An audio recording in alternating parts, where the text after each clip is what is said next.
किर्लोस्कर फेरसमधील कंत्राटी कामगार हे सगळे संघटित झाले, त्यांची युनियन झाली आणि त्यांची युनियन झाली या रागातून किर्लोस्कर फेरस व्यवस्थापनाने त्यांना कामावर येण्यापासून मज्जाव केला। समोर जवळजवळ 300 कामगार आज कंपनीच्या बाहेर आहेत आणि ते सगळे रस्त्यावर आहेत। आमची भूमिका हीच आहे की किर्लोस्कर जे फॅमिली आहे त्यांनी देशासाठी आणि जगभरामध्ये चांगलं काम उद्योग क्षेत्रामध्ये केलेलं आहे, चांगलं नाव पण कमावलेलं आहे।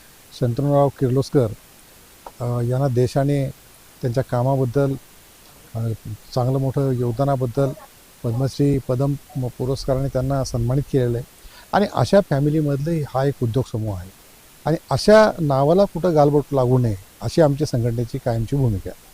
कंत्राटी कामगारांचे काही प्रश्न आहेत, ते संघटित झालेत। आमचं म्हणणं एवढंच आहे की त्यांच्यावर चर्चा करा, आमच्यावर चर्चा करा, कोणत्याही व्यासपीठावर चर्चा करा, ते चर्चा करू आपण। आमच्या मागण्या तुमच्याकडे काही नाहीच आहेत, मुळात तुम्ही चर्चाच करत नाही, हा मोठा प्रश्न आहे। चर्चा करा आणि आपण ते योग्य रीतीने सोडू। जर काही अवाजवी गोष्टी त्या ठिकाणी असतील, चुकीच्या गोष्टी असतील, त्या नक्की आपण सांगाव्यात, आपण ते निराकरण करू। कुठल्या उद्योगधंद्याला विरोध करणं किंवा चुकीच्या भूमिका कुठल्यातरी घेणं असं आम्ही कधी करणार नाही। कुठलं मोठं आंदोलनही एवढे 300 कामगार 12 दिवस झाला रस्त्यावर आहेत, कुठलं आंदोलनही त्या ठिकाणी झालेलं नाही। परंतु याचा अर्थ असा नाही की भविष्यात काय होणार नाही। जर हे लवकरात हे मिटलं नाही तर मात्र भविष्यात मोठी आंदोलनं त्या ठिकाणी होतील। राष्ट्रीय मजदूर संघ ही छोटी संघटना नाही, सर्व ठिकाणी याचे पडसाद उमटतील आणि मग होणाऱ्या परिणामांची जबाबदारी जी आहे ती या प्रशासनाची राहील, व्यवस्थापनाची राहील। पण मला असं वाटतंय की या सर्व प्रकरणामध्ये स्थानिक जे प्रशासन आहे ते या ठिकाणी काहीतरी गडबड घोटाळा करते अशा प्रकारची भूमिका आता मला कळते। कारण किर्लोस्करांच्याकडनं असं काही केलं जाईल असं मला आज तरी वाटत नाही।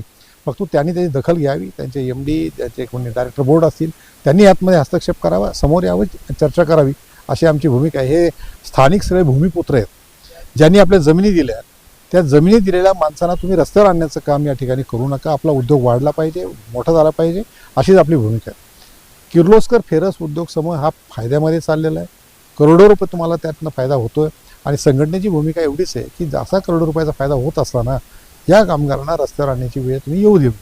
जर चुकीचं पाऊल कोणी उचलत नसेल, चर्चेला सगळे लोक तयार असतील तर चर्चेच्या माध्यमातून आपण हे लवकर मिटवावं, सर्वांना कामावर तात्काळ घ्यावं आणि चर्चेला पुढे यावं, एवढीच आम्हाला आपल्या माध्यमातून ही विनंती। त्याच्या पुढची भूमिका काय असेल? उद्या याच्या संदर्भामध्ये कामगार उपायुक्त कार्यालय पुणे येथे बैठक आयोजित करण्यात आलेली आहे। कंपनीला समन्स दिलं आहे, कंत्राटदाराने समन्स दिलं आहे। मागच्या तारखेला कंपनीचे व्यवस्थापन त्या ठिकाणी हजर नव्हतं आणि उद्याच्या तारखेला देखील आता आम्ही हजर राहणार आहोत, आमची बाजू त्या ठिकाणी मांडणार आहोत, कायद्याची प्रक्रिया पूर्ण करेल। परंतु जी माहिती आम्हाला मिळते तिथले स्थानिक व्यवस्थापनाचे प्रतिनिधी आहेत ते चुकीच्या मार्गाचा अवलंब त्या ठिकाणी करतायत। गरज पडली तर हे सगळे मार्ग मी मीडियासमोर आणि सर्वांसमोर बाहेर करण्यात देखील मागे पुढे पाहणार नाही आणि म्हणून त्यांनी वेळेत जागा व्हावं, चर्चेला पुढे यावं। नाही केलं 16 तारखेनंतर पुण्यामध्ये देखील वेगवेगळ्या चौकांमध्ये राष्ट्रीय मजदूर संघाकडून आमचे जे प्रतिनिधी आहेत त्यांच्याकडून या आंदोलनाला पाठिंबा देण्याचा कार्यक्रम त्या ठिकाणी सुरू होईल। हे लोन हळूहळू प्रत्येक जिल्ह्यामध्ये महाराष्ट्रातल्या जाईल आणि मग जे परिणाम होतील ते पुढे येतील।